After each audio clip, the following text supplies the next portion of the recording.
তাতে কি এমন হয়ে গেল? আমাদের ব্যক্তিগত ব্যাপার, হাজবেন্ড ওয়াইফের মাঝখানে নাক গলাতে এসো না। যদি তোমার কিছু বলারই থাকে তাহলে নিজের ঘরে গিয়ে বলো, আর তখন না আমাদের কানে কিছু আসবে না আমরা কিছু বলবো তোমায়। যদি তিন বউ যায় সেখানে যদি মেজ বৌদিকে না নিয়ে যাওয়া হয় তাহলে কি সেটা ঠিক হতো? এই যে তোমার ইগো হার্ট হয়েছে।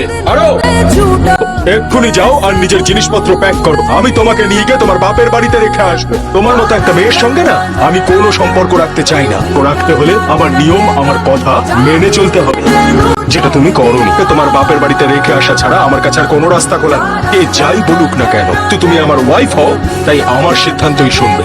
তো তোমার আর আমার সম্পর্ক শেষ, বুঝলে? বিয়ের বোঝাটা বেড়ে যায় না, তবে সেটাকে নামিয়ে ফেলেও দিতে পারি। তুই এর সঙ্গে একদমই থাকতে পারবি না। একদিনের জন্য আমার বাপের বাড়ি গেছিল বলে তুই ওর সঙ্গে সম্পর্ক ভেঙে দিচ্ছিস? আমি তোমার কাছে হাত জোড় করছি, কখনো হবে না। আমাকে তুমি ডিভোর্স করো না। আমার যা বলার ছিল তা বলে ফেলেছি।